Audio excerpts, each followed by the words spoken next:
Hi class.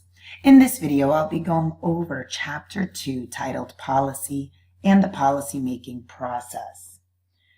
Now, even though here in the US we don't have a centrally controlled system of healthcare delivery, we do have a history of federal, state, and local government involvement in the area of healthcare as well as in health policy. So in this chapter, we're going to be exploring the principal features of health policy in the U.S. and the development of legislative policy as well. All right, so let's start with slide 3. All right, there we go. Now, public policies are authoritative decisions made in the legislative, executive, or judicial branches of government, okay? And they're intended to direct and influence actions, behaviors, or decisions of others. So when these public policies influence the pursuit of health, they become health policies. As described in our textbook, scholars have defined policy in a number of different ways. But that is primarily the gist of what it is. Now, I do want to point out that just because a problem is identified as a public policy problem, it doesn't necessarily mean that the only solution involves government intervention. All right, and as stated in the textbook, they bring up the problem of the influenza vaccine shortage.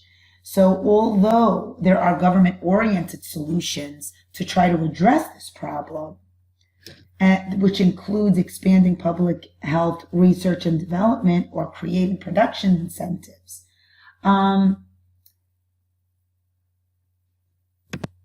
other solutions may rely solely on private actors. So here in this, in this slide, we're talking about, okay, who makes policy? We went over what a public policy is, or what a policy is, what a health policy is, and who makes them. You have private actors, we have the government, as I mentioned earlier, federal, state, and local levels of government have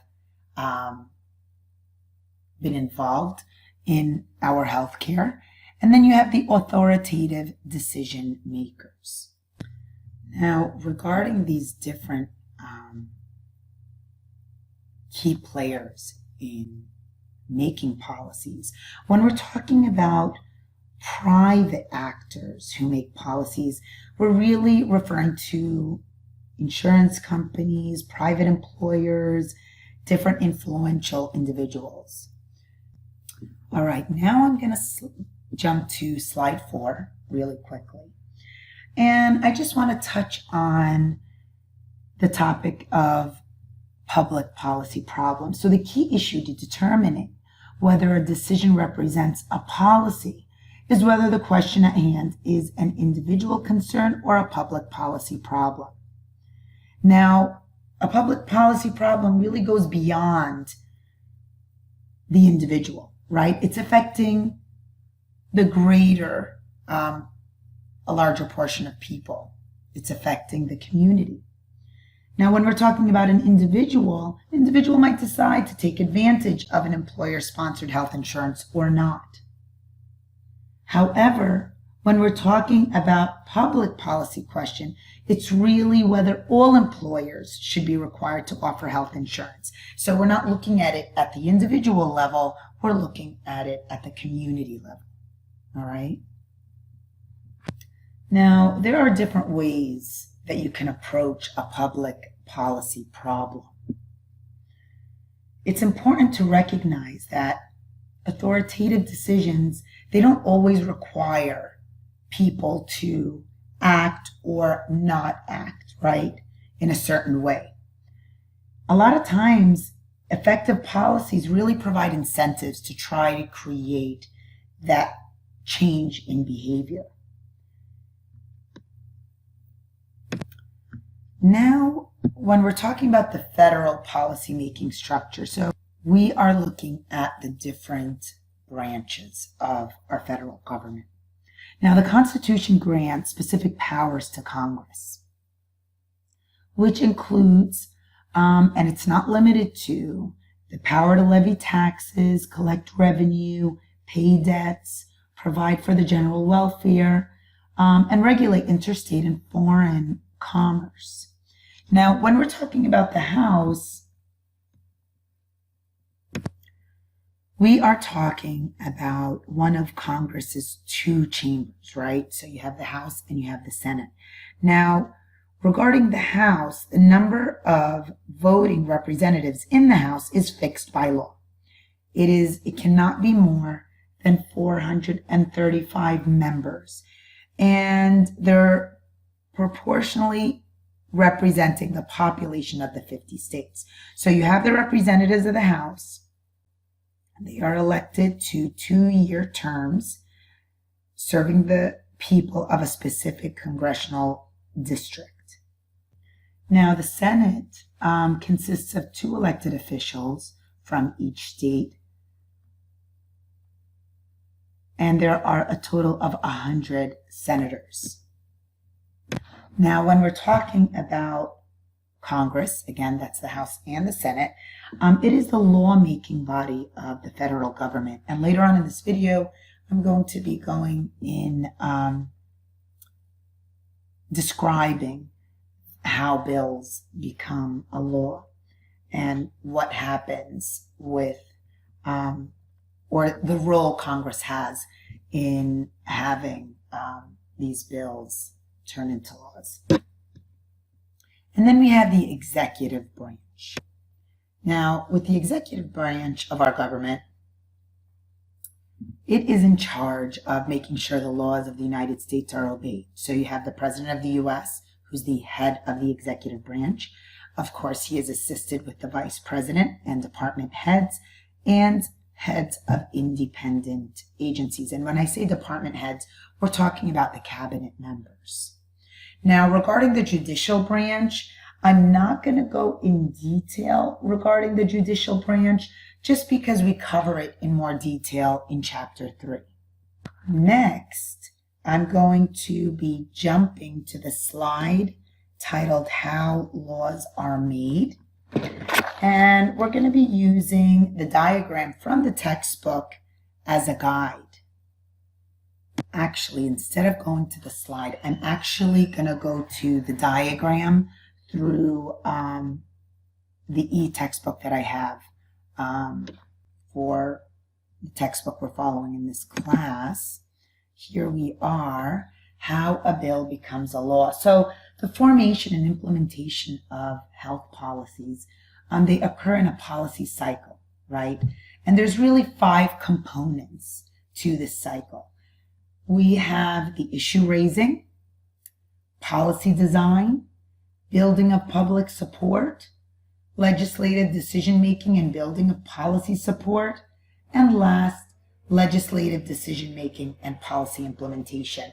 Now, when I'm talking about issue-raising activities, we're talking about really the first step in this policy formation cycle, making people aware that there is an issue and something needs to be done about it, right? Now regarding the second component that I just mentioned, which was policy design, it really involves the design of specific policy proposals, right? So presidents have substantial resources at their disposal for developing new policy proposals. They may call on segments of the executive branch of government, like the Healthcare Financing Administration and policy staffs within the U.S. Department of Health and Human Services. And then building of that public support. Presidents can choose from a variety of strategies. Now, this could include major addresses to the nation regarding this specific concern. And regarding this class, we're talking more about health policies, and we're focusing more on health concerns. Now, to facilitate these legislative decisions and the building of policy support, you have the president, the key staff, the department officials that really have to interact closely with Congress in order to get something done, right? Now, when we're talking about really the legislative process, when a bill is introduced to the House of Representatives, it is assigned to an appropriate committee by the Speaker. The committee chair forwards the bill to the appropriate subcommittee. The subcommittee forwards the proposed legislation to agencies that will be affected by the legislation, leading to holding hearings, and they receive testimony, and they may add amendments to this bill. Now, the subcommittee and committees may recommend the bill or not recommend it. And then there's diverse interest groups. You have individuals, experts in the field, businesses, labor, professional associations that often exert influence over the bill through campaign contributions and intense lobbying. The full House then hears the bill and may add amendments. The bill can be approved with or without amendments. The approved bill is then sent to the Senate. Now, once the bill is sent to the Senate, the bill is sent to an appropriate committee and next forwarded to an appropriate subcommittee. The subcommittee may send the bill to agencies that will be affected, and they also hold hearings and testimonies, just as the House did, making sure that all interested, they've heard all the side of all interested parties. Now, the subcommittee votes on and forwards the proposed legislation with any appropriate recommendations to this bill.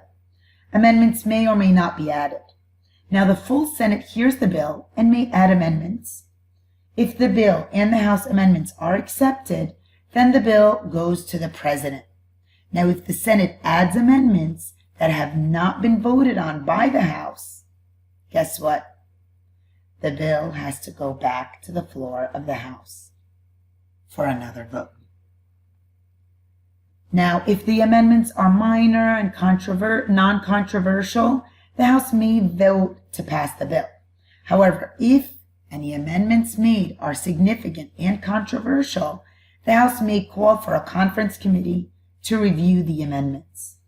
The conference committee consists of members from equivalent committees of both the House and Senate. So this is where they kind of come together. And if the recommendations of the conference committee are not accepted, then another conference committee is called. So as you can tell, this is a very long process. Now, after the bill has been passed by both the House and the Senate in identical form, that's key, is it needs to be in an identical form, it is then forwarded to the President for signature. If the President signs the legislation, it becomes a law. If the President does not, at the end of 21 days, it becomes law unless the President vetoes it. If less than 21 days are left in the congressional session, then inaction on the part of the President results in a veto. Now, I know it sounds a little complicated. You might need to listen to this section of the video again just to make sure you caught it. This diagram in our textbook briefly kind of gives you an idea of what I've spoken about. Now, the only difference between what I've said and what here it says that it becomes a law within 10 days. I definitely want you to follow what the textbook says. I've done a little research on my own, and what I had read is 21 days, but it is easier just to base, when you're studying, to base it on what is presented in our textbook. All right? Now I'm going to go back to the PowerPoint presentation and continue this lecture. Now, before I end this lecture, I tried to keep it as short as possible. Make sure to read the chapter. And if you have any questions, be sure to let me know. I just wanted to really quickly touch on, just to make sure, I feel like everything is pretty clear in the chapter. I just want to make sure when we're talking about interest groups, even regarding the passing, passing bills into law, it's a very general term, and we're talking about a variety of organizations that focus on an issue or issues. So their goal of influencing and educating policy members and the general public, and that's why their testimonies are heard. But they do not make policies.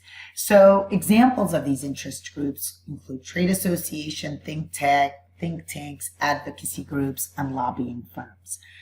That pretty much ends it for the video lecture for Chapter 2. And if you have any questions, again, don't hesitate to let me know. And take care. Bye.